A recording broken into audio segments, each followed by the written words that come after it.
XRP is not the mark of the beast, but the system that is being built on top of the XRP ledger could lead to the further development of the mark of the beast, because I believe the mark of the beast was already here and that we were born into it. But this system that the governments and institutions are building are going to lead to complete financial control over your life. But if you own the underlying asset of the XRP ledger, the native XRP token, this is where you have complete sovereignty over your life because they cannot control this token. So what do I mean by this? Well, basically there's an XRP ledger and there's going to be two sides to the equation. One side is going to be the XRP asset token.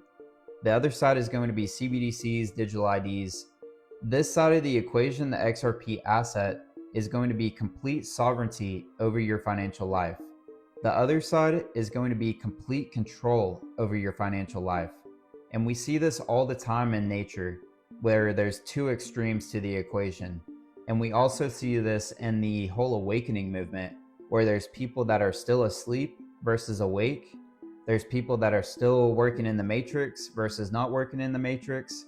There's going to be people that are going to be completely controlled by their finances and people that are completely sovereign with their finances. And I'm going to explain this. So basically these CBDCs are programmable money, which they are going to be using the XRP ledger to build these on. So basically these CBDCs can be frozen, reversed, and expired if you don't use them by the end of the month. And they can block these transactions to anyone, anywhere, for any justified reason. This is because of the clawback feature that's on the XRP ledger. This is already being tested in China and Europe. But this is where it gets interesting, because XRP itself, the native asset for the XRP ledger, the entire network, is immune to this clawback feature. It cannot be reversed, it cannot be seized on chain, and it cannot be frozen by a government or a bank. It would be like trying to take back the concrete of a finished highway, because XRP is the foundation of what they're trying to build these CBDCs on top of. In other words, you can control the traffic, the transactions, you can control the tolls, the fees, you can control the cars, the users, but you cannot go in and take back the very foundational material without destroying the very system that you are building on top of it. With XRP, with owning XRP, you do not need to use a government wallet. You do not need permission because you become your own bank. You won't need to get a mark or a chip to participate in their own system because you own XRP. You won't need to participate in their CBDC system. And the funniest part is that the very system they're building for complete control, they will be forced to use an asset that they cannot control, the XRP token. So I know I'm going to get questions. Why would they not just build their own CBDCs, and why are they using the XRP ledger and the XRP token? Why would they want people to be able to be free and sovereign?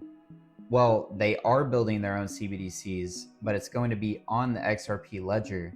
And these banks and institutions and governments are going to have to adopt the XRP ledger and XRP token because of a major global liquidity crisis that is going on right now. So currently, the global banking system is built on a very outdated web of Nostro and Vostro accounts. Banks, institutions, governments, they all have this because they have to have these corridors of USD to Japan yen, USD to Mexican peso.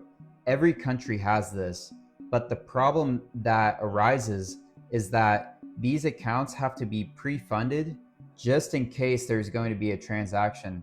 And basically what this does is it bottlenecks all of this liquidity in the world and freezes capital between all of these corridors, USD to Japan yen, USD to Mexican peso.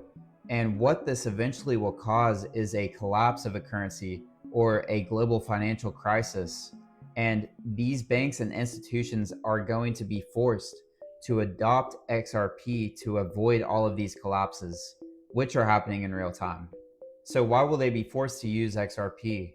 Well, XRP is going to replace these Nostro and Vostro accounts to where they don't have to pre-fund these accounts, and it will be just XRP instead of the Nostro Vostro accounts, because XRP provides real-time on-demand liquidity. This is not speculation, this is mandatory liquidity, and these banks and institutions will be forced to hold XRP as on-demand liquidity. And you always see people talking in their videos like, this is what's happening, this is happening in real time. No, this is happening in real time as we speak. If you've seen my other videos about the Japan reverse carry trade, this is where people traditionally borrowed Japanese yen and invested in higher yielding assets and profited the difference. Well, when Japan raises their yield, that is no longer as profitable and people start to unwind, and it causes a complete chain reaction. So what this is going to cause is liquidity crises, all kinds of stuff. And people, these banks and institutions will be basically forced to adopt XRP or collapse. So here's your choice. Picture two layers. The top layer is CBDCs, programmable, reversible, expiring, total financial surveillance. And the base layer, XRP, neutral, unchangeable, uncontrollable, the settlement rail which connects everything, even the top layer, but it cannot be controlled by the top layer.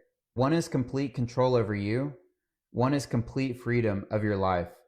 While so many people get slowly trapped into financial control, people who hold XRP will have access to a completely different parallel economy. Owning XRP is how you opt out of complete control.